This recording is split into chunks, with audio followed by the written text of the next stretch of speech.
কোণে সাজে স্রোত আয়নার সামনে গিয়ে দেখা মাত্রই নিজেকে দেখে নিজেই বিশ্বাস করতে পারছে না। হ্যাঁ বন্ধুরা, ভিডিওতে লাইক দিয়ে দেখতে থাকুন। মেকআপ আর্টিস্ট স্রোতকে কোণে বেশে সাজানোর পর বলতে থাকে যে, দেখুন ম্যাডাম, আপনার সাজটা পছন্দ হয়েছে কিনা, তারপরে যদি কোনো রকম কোনো টাচ আপ করার থাকে তাহলে আপনি আমাদেরকে বলে দেবেন, আমরা টাচ আপ করে দিব।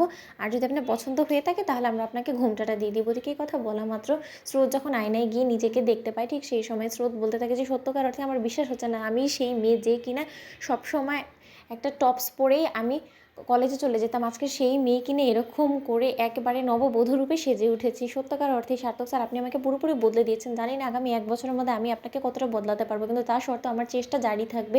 আমি অন্তত চাই যে শেষ বিদায়বেলা অন্তত আমি যাতে আপনাকে পুরোপুরি পাল্টে দিয়ে আঙ্কেলের মনের মতন করে তুলতে পারি, এতটুকুই আমার চেষ্টা থাকবে। এই কথা বলা মাত্র রাই যখন চলে আসে, স্রোতকে বধূ বেশে দেখে রাই ইমোশনাল হয়ে পড়ে আর ওর মাকে বলতে থাকে যে, মা দেখেছো, তুমি চিনতে পারছো তোমার এই ছোট্ট মেয়েটা যে কিনা সবসময় সব কিছুর জন্য ক্রমশ জেদ করে যেত, কোনো কিছু না দিলেই সে রাগ হয়ে গম্ভীর হয়ে থাকতো, সেই মেয়ে কিনা আজকে এরকম করে কোণে বেশে তোমার সামনে দাঁড়িয়ে আছে। এই কথা বলা মাত্র স্রোত বলতে থাকে যে, দিদি ভাই এই মুহূর্তে তুই আমাকে প্লিজ ইমোশনাল করে দিস না তো, আমি আর কাঁদতে চাই না। তখন রায়ের বৌমনি বলতে থাকে যে, হ্যাঁ ওর তো মেকআপ খারাপ হয়ে যাবে, তার জন্য ও কাঁদতে যাচ্ছে না, তোমরা এরকম করে কাঁদিও না তো ওকে। এই কথা বলা মাত্র স্রোতকে দেখে নীলু বলতে থাকে যে, কী রে স্রোত, তুই রেডি, বিয়ের আসর রেডি, সব কিছু রেডি হয়ে গেছে, এখন শুধু তোর বর আসার অপেক্ষা। কিন্তু এখানে তো তোর বড় জামাইবাবুরই দেখা মিলছে না, তোর বড় জামাইবাবুর উপরে এতটা বিশ্বাস রায় দিদি ভাইয়ের, কিন্তু সেই বিশ্বাসের মর্যাদা কি রাখবে রে? ওদিকে এই কথা বলা মাত্র রাই বলে থাকে যে, নীলু তোর কী প্রবলেম বলতো, তুই তখন থেকে অনির্বাণের পিছিয়ে কেন পড়ে আছিস বলতো, অনির্বাণের যখন সময় হবে ও নিশ্চয়ই চলে আসবে। তখন এই কথা বলা মাত্র রাইর মা বলতে থাকে যে, হাতেরও খুব বড় জামাই বলে কথা, সব কিছু তো ওকেই দেখতে হবে তাই না,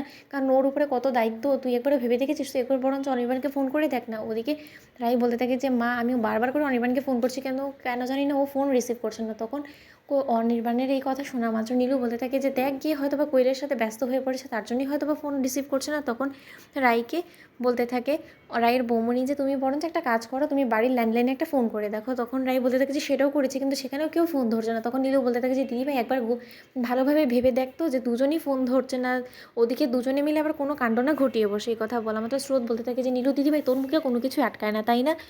অন্যদিকে সার্থককে ধুতি পাঞ্জাবি পরানো নিয়ে সার্থক ওর পিসেমশাইকে বলতে থাকে যে, আচ্ছা এরকম ধুতি পাঞ্জাবি পরার কী প্রয়োজন আছে বলো তো, আমার এগুলো একদম ভালো লাগছে না, তোমরা বুঝতে পারছো না, সোজাসুজি রেজিস্ট্রি ম্যারেজটা করে ফেললেই তো ভালো, তো এরকম করে বরযাত্রী নিয়ে এরকম আটঘাট বেঁধে বিয়ে করতে যাওয়াটা আমার যুদ্ধের মতন মনে হচ্ছে। আমার কেন জানি না একদম এইসব কিছু সহ্য হচ্ছে না, তোমরা কত নিয়মকানুন পালন করছো, সেই থেকে আমার যথেষ্ট পরিমাণে ধৈর্য কিন্তু সীমার বাঁধ ভেঙে যাচ্ছে। এবার নিশ্চয়ই তোমরা আর কোনো কিছু আমাকে করতে বলবে না। তখন এই কথা বলা মতো সার্থকের পিসি মশাই বলতে থাকে যে, তাহলে তোমার ধুতিটা ছাড়াই কি তুমি এখান থেকে কি তুমি জিন্স পরে যাবে বলো তো? সার্থক এতটা অধৈর্য হলে কী করে চলবে বলো তো? এখনও তো তোমাকে গোটা জীবন স্রোতকে নিয়ে গোটা জীবনটা কাটাতে হবে, তখন এতটা অধৈর্য হয়ে গেলে কি চলবে? তো বন্ধুরা, ভিডিওটি ভালো লাগলে লাইক, কমেন্ট, শেয়ার করে সাবস্ক্রাইব করতে ভুলো না।